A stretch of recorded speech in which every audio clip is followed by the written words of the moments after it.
A série Scarpetta, estrelada por Nicole Kidman na Netflix, chegou ao público prometendo autópsias, pistas forenses e a frieza calculada de uma investigação criminal. O que ninguém esperava era o impacto emocional que a produção causaria muito além das cenas de necropsia. Desde que os primeiros episódios foram lançados, o debate nas plataformas digitais não gira em torno do culpado.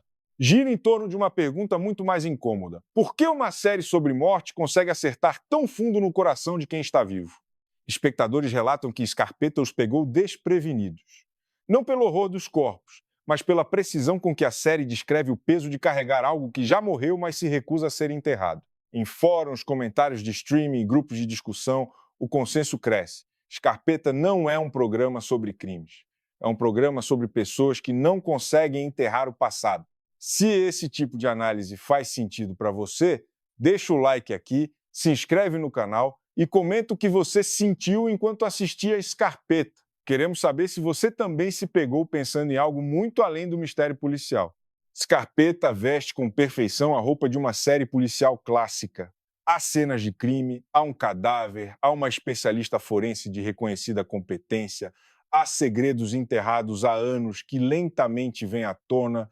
Para qualquer espectador que chegue esperando a pergunta central do gênero quem fez isso e por que o programa, oferece, ao menos na superfície, todos os ingredientes prometidos. Mas o que move Scarpetta não é a corrida para desvendar o culpado. O que move a série é algo mais lento e mais pesado. A sensação de que há algo no passado de cada personagem que ainda não se resolveu e que continua interferindo no presente de maneiras que nenhuma investigação forense consegue diagnosticar. A série não funciona pelo prazer da perseguição. Ela funciona pelo peso do que ficou para trás, pelos ecos que não cessam, pela incapacidade dos personagens de entrar no presente sem que o passado os puxe de volta.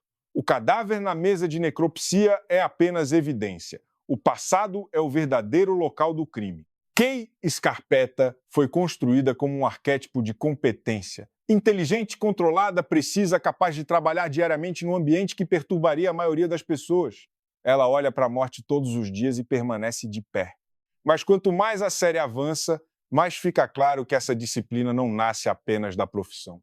Ela nasce de uma necessidade de sobrevivência. Kay não é apenas boa em controlar uma cena do crime.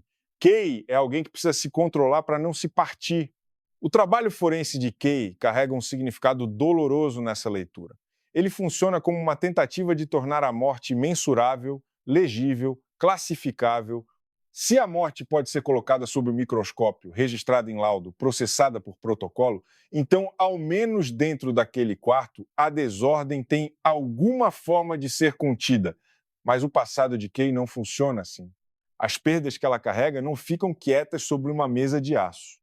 Elas vivem na memória, no corpo, nos silêncios, na forma como ela mantém distância emocional das pessoas ao redor. E é isso que faz de Kay o coração mais triste de Scarpetta. Uma mulher que passa a vida fazendo autópsias das mortes dos outros, mas nunca conseguiu concluir o velório das suas próprias dores. Kay entende com precisão o mecanismo de decomposição de um corpo, mas não sabe o que fazer com o que já morreu dentro da própria vida. Se Kay representa a tentativa de enterrar a dor através da ordem, Dorothy representa o que acontece quando esse esforço falha completamente. Dorothy não parece uma pessoa que superou o passado. Ela parece alguém que o passado nunca parou de vestir.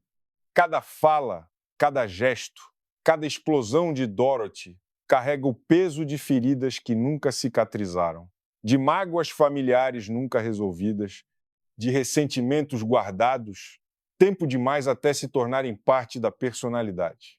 Dorothy não está reagindo ao presente. Ela está reagindo ao que aconteceu há muito tempo. O papel de Dorothy na série vai além do personagem perturbador. Ela funciona como prova viva de que o passado, se não for enterrado, não desaparece.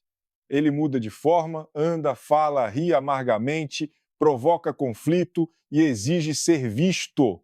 Nas cenas entre Dorothy e Kay, Scarpetta deixa de ser investigação para se tornar um ritual fracassado de família, um espaço onde ninguém consegue se despedir do que foi perdido. Dorothy não carrega o passado consigo. Dorothy é o jeito que o passado volta e se recusa a ficar quieto. Se Kay escolhe a disciplina e Dorothy escolhe a explosão, Lucy apresenta uma terceira variação, contemporânea, fria e igualmente dolorosa.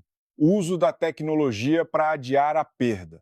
Em Lucy, Scarpetta mostra uma forma nova de não enterrar. Seres humanos não apenas guardam memórias das pessoas que perderam. Eles buscam maneiras de preservar vozes, imagens, presença por meio de versões artificiais.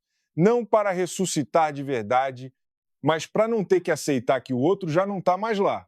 Essa camada torna a Scarpetta ainda mais perturbadora. Numa era em que tudo pode ser armazenado, por que fica cada vez mais difícil dizer adeus? Lucy não grita como Dorothy, não se defende com rituais como Kay.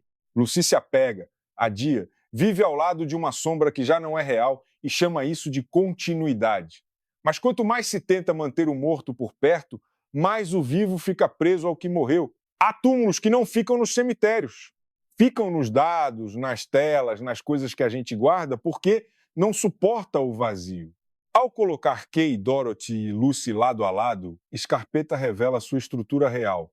3 formas diferentes pelas quais seres humanos falham diante do passado. Kay transforma a dor em ordem. Dorothy a transforma em caos. Lucy a transforma em apego. 3 pessoas, 3 ritmos de reação, mas o mesmo destino. Nenhuma delas consegue enterrar o que foi perdido. O passado não fica para trás como um capítulo encerrado. Ele as acompanha, fala com a voz delas, arruína seus relacionamentos, determina como amam, como se irritam, como existem. E é aqui que Scarpetta se torna mais memorável do que a maioria dos thrillers policiais. Porque não pergunta apenas quem morreu, pergunta algo muito mais doloroso. Há coisas na vida de uma pessoa que já morreram, mas com as quais ela ainda precisa continuar vivendo. Uma crença pode morrer, uma família pode morrer, uma versão antiga de si mesmo pode morrer, um amor pode morrer, mas as pessoas ainda acordam no dia seguinte, trabalham, comem, dirigem, atendem o telefone como se tudo estivesse bem. Scarpetta entende esse horror silencioso e é por isso que ela assombra mais do que sua aparência procedimental sugere. Essa escolha narrativa, porém, também é o que torna Scarpetta difícil de agradar ao público em geral. Espectadores que entram numa série com aparência policial geralmente esperam a precisão da investigação, o ritmo acelerado da perseguição, a satisfação de ver o mistério se resolver. Mas Scarpetta frequentemente prefere demorar-se nas relações partidas, nos personagens que carregam feridas enquanto orbitam uns aos outros. Isso pode fazer com que alguns espectadores sintam a série pesada demais, mas para quem aceita lê-la como uma história sobre memória e luto, ela abre uma camada emocional muito particular. A sensação de que há perdas que nunca são processadas de verdade e que há pessoas que, por mais funcionais que pareçam por fora, estão apenas tentando sobreviver ao lado dos escombros da própria história. Algumas séries ficam na cabeça não pelo que mostram, mas pelo que nos fazem reconhecer em nós mesmos. Você assistiu Scarpetta como um thriller policial ou como algo completamente diferente? Você também se pegou pensando em alguma coisa que já morreu, mas que você ainda não conseguiu enterrar de verdade? Deixa nos comentários. Se essa análise tocou em algo, deixa o like, compartilha com alguém que assistiu e se inscreve no canal para mais discussões assim